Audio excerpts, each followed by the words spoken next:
overnight, there have been some statements made by the European Union in relation to vaccine supply. And so I'm joined with the Secretary of Health here today just to run through some facts about the nature of supply of vaccines from Europe. First of all, I want to stress that at no time yesterday did I make any comment about the actions of the European Union, nor did I indicate any of the background reasons for the lack of supply that we have received from those contracted doses. And so any suggestion that I in any way made any criticism of the European Union yesterday would be completely incorrect. I simply stated a fact, that 3.1 million of the contracted vaccines that we had been relying upon in early January, when we'd set out a series of targets, did not turn up in Australia. That is just a simple fact. Now, that fact has been the key reason for the early phases of the supply shortage in the rollout of the vaccine. It's straightforward maths. 3.1 million out of 3.8 million doses did not come to Australia. That obviously had a very significant impact on the early rollout of the vaccination program until we got into a position when the domestically produced AstraZeneca vaccine would be in place. Now, I do stress that the supply of Pfizer vaccines has proved, while at a slightly reduced amount, has been quite reliable in these early phases, and that has greatly assisted with the vaccination rollout. And so it has been different for different vaccines. So let me just go through a simple timeline that I think sets out the facts of this issue.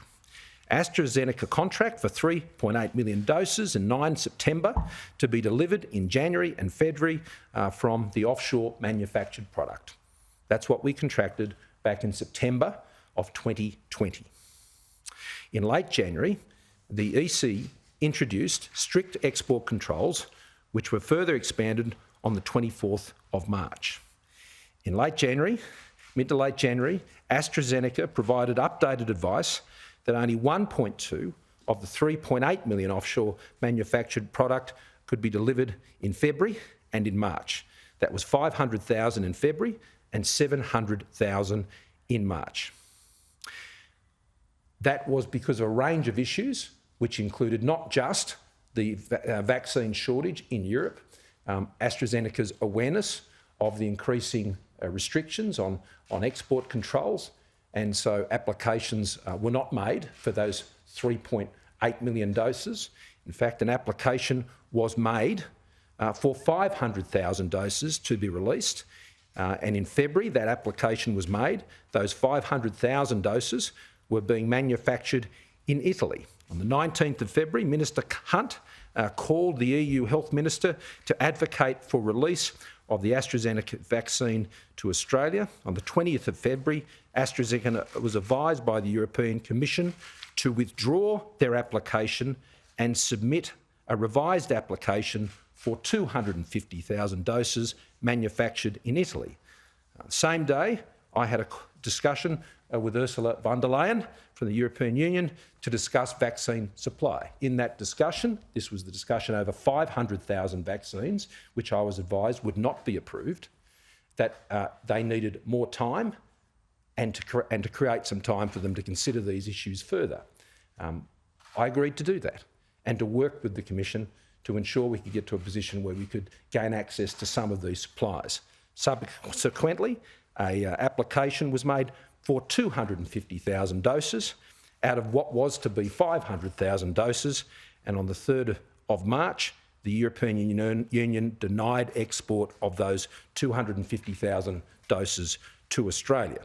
On the 15th of March, Minister Hunt wrote to the EU Health Minister seeking the EC to review their decision to deny export of AstraZeneca vaccines to Australia.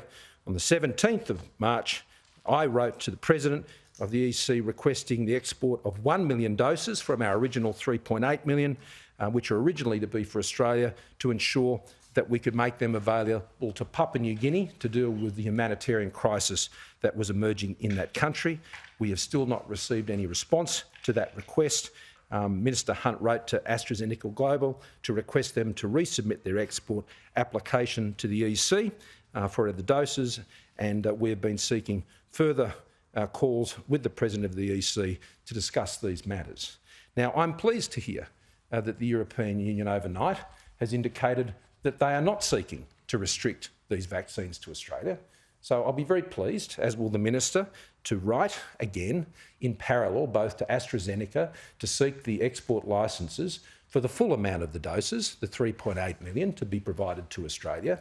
And I can assure you that the first million of those will be used to support the humanitarian effort that we're putting in place for Papua New Guinea. So if it is indeed the position of the European Union that they are happy for these export licences to be granted and that 3.8 million doses to come to Australia, then we would encourage them to do that in response to our request to ensure that we can do two things. Firstly, to provide support to our Pacific family in Papua New Guinea that are undergoing a humanitarian crisis, and to support them with those 1 million doses, and to ensure that those contracted doses for Australia can be part of the vaccination rollout here in this country.